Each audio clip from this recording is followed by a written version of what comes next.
Fala, comunidade de desenvolvedores. Que oportunidade incrível ter todo mundo junto para mais uma Masterclass. Hoje, a gente vai dissecar um dos pilares mais fantásticos da programação orientada a objetos em Python. O grande objetivo desta nossa aula é transformar completamente a forma como pensamos e estruturamos nossos sistemas daqui para frente. Então, vamos mergulhar de cabeça nisso. Sabe aquele momento clássico na evolução de qualquer projeto em que bate a frustração de ficar repetindo o código? As mesmas regras, os mesmos atributos e os mesmos comportamentos sendo digitados, copiados e colados repetidas vezes? Diante dessa duplicação constante, surge aquela pergunta de $1 milhão.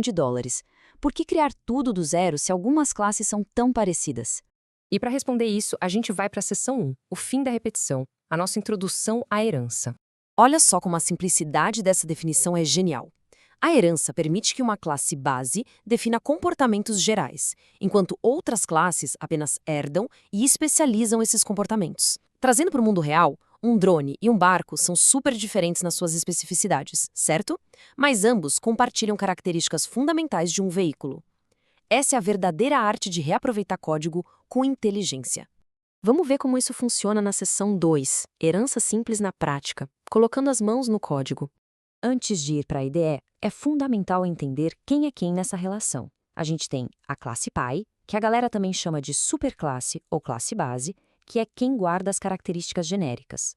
Do outro lado, temos a classe filha ou subclasse, que recebe essa herança toda. É puramente uma relação de transmissão de conhecimento estrutural. Dê uma olhada nesse código aqui na tela, que ilustra perfeitamente o nosso primeiro exemplo.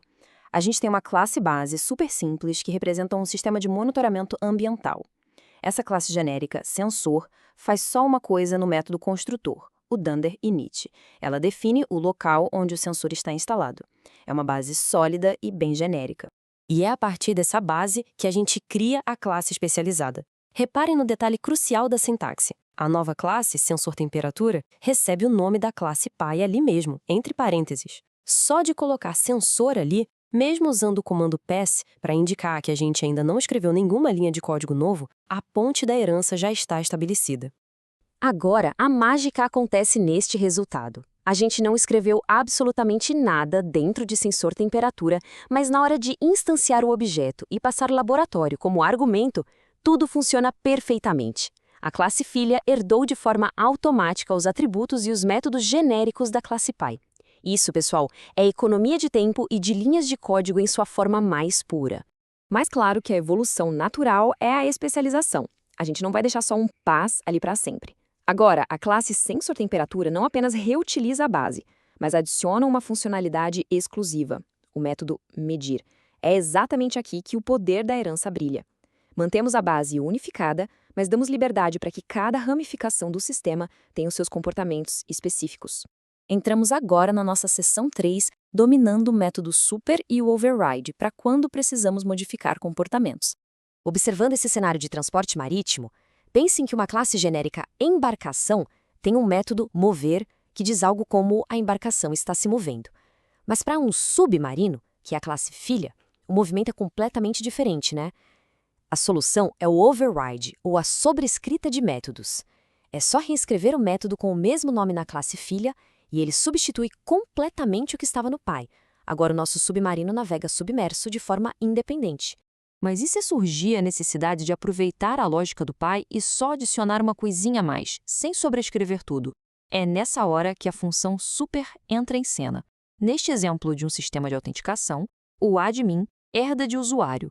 Em vez de reescrever a lógica que salva o nome, a gente chama o super.initNome para o pai fazer o trabalho pesado e logo depois adicionamos um novo atributo nível.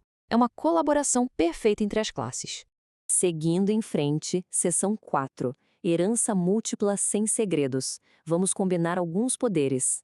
Em Python, as classes podem herdar de mais de um lugar. Imaginem um sistema de produção audiovisual.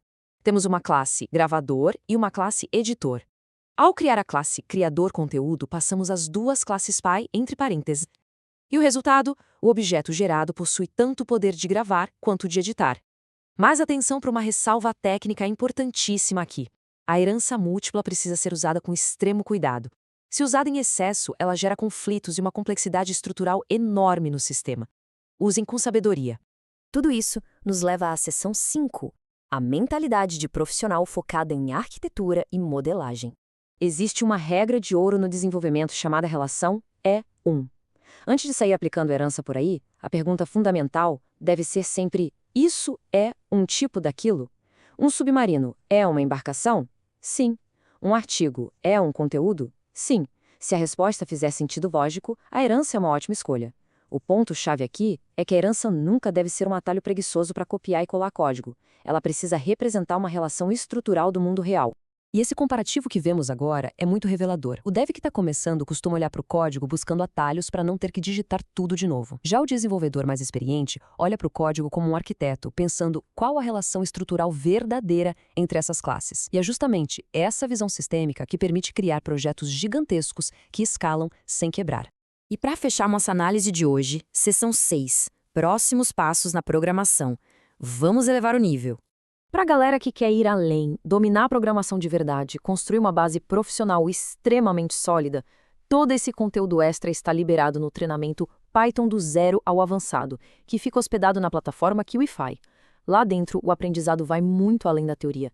A gente tem vídeos super práticos, conteúdo explicativo detalhado passo a passo, questionários para fixar bem o conhecimento e, claro, projetos reais para construir um portfólio de respeito.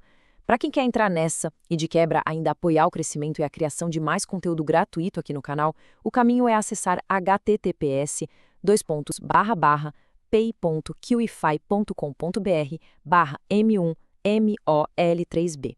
Essa força viabiliza a produção de mais masterclasses como esta. Chegamos ao fim da nossa exploração arquitetural de hoje. Se essa aula agregou valor e trouxe aquela clareza para a jornada de desenvolvimento, não esqueçam de curtir, compartilhar com os amigos devs e seguir a gente. E o mais importante, deixem aqui nos comentários qual deve ser o nosso próximo assunto. Qual o próximo grande desafio ou conceito de programação que a gente deve desvendar em detalhes por aqui. Afinal, se a herança serve para modelar o mundo real no nosso código, qual parte desse mundo a gente vai modelar no próximo encontro? Um grande abraço e até a próxima.